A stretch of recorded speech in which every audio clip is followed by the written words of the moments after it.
Dikisahkan bahwa pada zaman Rasulullah ada seorang pemuda yang bernama Alqamah. Di kalangan para sahabat, pemuda ini dikenal sebagai seorang yang rajin beribadah. Suatu ketika, Alqamah ini mengalami sakit keras. Dan saat itu menghadapi sakaratul maut. Maka istrinya mengirim utusan kepada Rasulullah untuk memberitahukan kepada beliau akan keadaan Alqamah.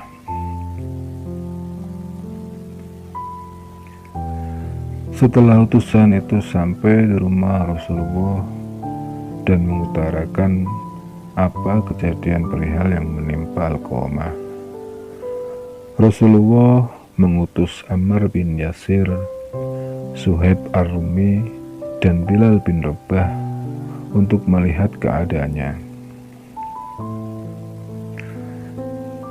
Beliau bersabda, "Pergilah ke rumah Alqamah dan talkinlah dia."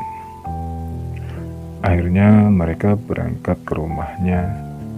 Ternyata saat itu Alqamah sudah dalam keadaan sakaratul maut. Maka segeralah mereka mentalkinnya. Namun ternyata lisan Alqamah tidak bisa mengucapkan kalimat La ilaha illallah. Langsung saja para sahabat yang diutus tadi melaporkan kejadian pada Rasulullah. Kemudian Rasulullah pun bertanya, apakah dia masih mempunyai orang tua? Salah satu sahabat ada yang menjawab, ada wahai Rasulullah. Dia masih mempunyai seorang ibu yang sudah sangat tua renta. Maka Rasulullah mengirim utusan untuk menemuinya, dan beliau berkata kepada utusan tersebut, katakanlah kepada ibunya Alqamah, jika dia masih mampu untuk berjalan menemuiku, maka datanglah. Namun kalau tidak bisa, maka biarkanlah aku yang datang menemuinya. Tatkala utusan itu telah sampai pada ibunya Alqamah dan pesan beliau itu disampaikan, maka sang ibu berkata, sayalah yang lebih berhak untuk mendatangi Rasulullah. Maka dia pun memakai tongkatnya dan berjalan mendatangi Rasulullah. Sesampainya di rumah Rasulullah, dia mengucapkan salam dan Rasulullah pun menjawab salamnya. Lalu Rasulullah bertanya kepadanya, Ibu, apakah kamu tahu apa yang terjadi terhadap anakmu Alqamah sekarang ini? Aku tahu ya Rasulullah, aku sudah mendengar apa yang terjadi terhadap Alqamah. Lalu Rasulullah bertanya lagi, lalu apa yang menyebabkan anakmu Alqamah yang dalam keadaan sekarat dan matinya sangat susah sekali? Sang ibu pun menjawab, saya marah kepadanya Rasulullah, saya sangat murka. Dulu memang ia anak yang berbakti, tapi setelah mempunyai istri, ia mengabaikanku, bahkan sering menyakiti hatiku. Tahukah engkau, wahai Rasulullah, pernah suatu hari ia datang ke rumahku dan berkata ingin memberikan aku baju yang bagus. Tapi keesokan harinya ia datang dan memberikan pakaian yang jelek dan lusuh, dan berkata, pakaian yang bagus buat istriku, wahai ibu. Pernah suatu hari aku datang ke rumah Alkomah dalam keadaan lapar, dan aku pun meminta makanan kepadanya. Namun apa kata Alkomah, ya Rasul? Ia menjawab, makanan ini untuk istriku, wahai ibu. Makanan ini untuk istriku. Kalau ibu memakannya, aku takut nanti istriku marah. Engkau tahu Rasulullah apa perlakuan Alkomah selanjutnya terhadapku. Pernah aku berhari-hari tidak makan, lalu aku mengutus orang untuk meminta makanan ke rumah Alkomah. Namun apa engkau tahu, wahai Rasul, apa yang dikatakan Alkomah? Kami tidak punya makanan lebih. Persediaan makanan kami hanya cukup untuk makan anak dan istriku. Katakan pada ibuku, wahai utusan, aku tidak bisa memberikan makanan untuknya. Engkau tahu Rasulullah bagaimana perasaanku. Dulu ia memang anak yang berbakti kepadaku, tapi setelah ia mempunyai istri, ia lebih mementingkan istrinya dibandingkan aku, ibunya. Bagaimana aku bisa memaafkan anak yang durhaka, yang lebih mencintai istrinya, dan kemudian ia mencampakkanku? Kata ibunya sambil menguraikan air mata kepedihan. Rasulullah menahan air matanya dan menghela nafasnya karena ia paham apa yang dirasakan sang ibu.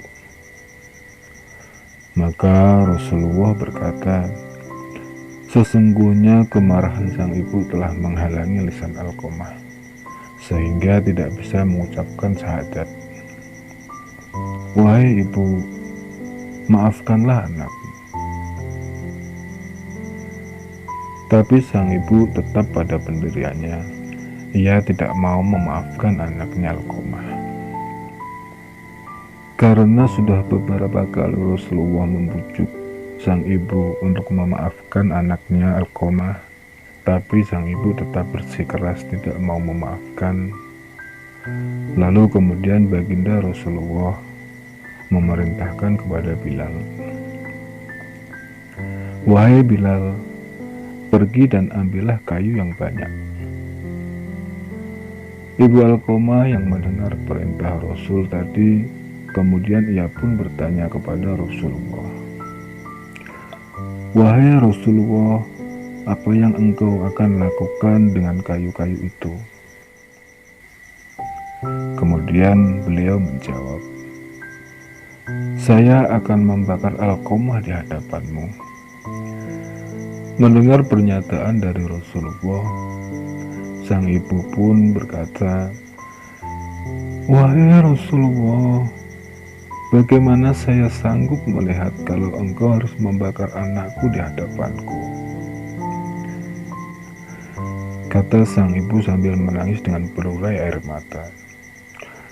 Maka Rasulullah menjawab, wahai ibu Alkomah, sesungguhnya azab Allah lebih pedih dan lebih abadi. Maka maafkanlah anakmu. Semua amal ibadah Alkomah tidak akan memberinya manfaat sedikit pun selagi engkau masih belum memaafkannya.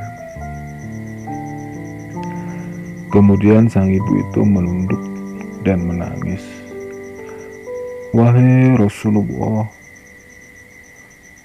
Allah sebagai saksi, juga para malaikat dan semua kaum muslimin yang hadir di sini, bahwa saya telah ridho terhadap anakku Alkomah. Walaupun di lisan ini saya sangat membencinya, namun di hati ini aku masih menyayanginya.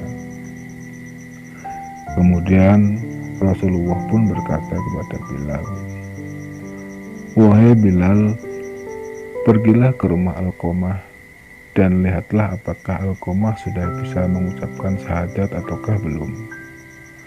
Barangkali ibu Alkomah mengucapkan sesuatu yang bukan berasal dari hatinya. Barangkali dia hanya malu kepadaku.